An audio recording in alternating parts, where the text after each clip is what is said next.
What up, y'all? It's me, Sister Girl Tuesday, back at it again with another video, back at it again with another review for you. So I am on site, on location in Seattle, and you know I'm trying the vegan scene here. But when it comes to desserts and sweet treats, you know, I don't know. I was kind of lost for a second, and then boom, I came across FRANKIE&JO'S, and y'all, this ice cream shop, so cute. So I cannot wait to tell you what I think about it, so just keep watching. Well, when it comes time to rate a video, we have to ask, does it have that Sister Girl Tuesday pop?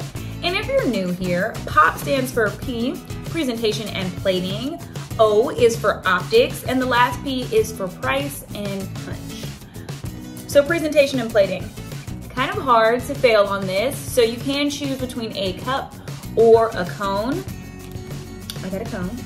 And it comes in this cute little paper, and the paper says plant magic on it, so I love that for presentation and plating. Check mark, please.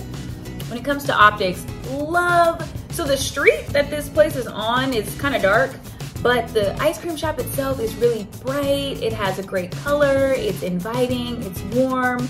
The staff reflects the optics of the place, so they were equally as warm for an ice cream shop, you know what I mean? It's a cold treat, but people are warm inside.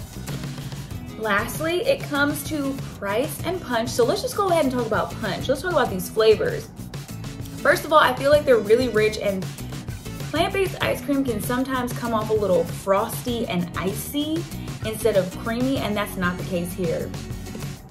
Y'all, this is good. That's really what I'm trying to sum it up.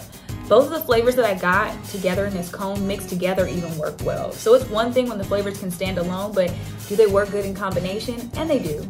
And lastly, let's talk about price. So I think it was priced pretty well. So I got a cone with 2 scoops of ice cream, and then also got a cup with 1 scoop of ice cream. In total, I think I paid $20, which again, for plant-based ice cream, I think is fair. So if you had to ask me if this restaurant gets the SGT pop, the answer is yes, it's poppin'. So if you are in the Seattle area, I definitely recommend that you stop by FRANKIE&JO'S because it was super cute and it tastes delicious. So thanks so much for watching, and you already know, before you go, don't forget to like, comment, share, and subscribe, and I'll see y'all next time.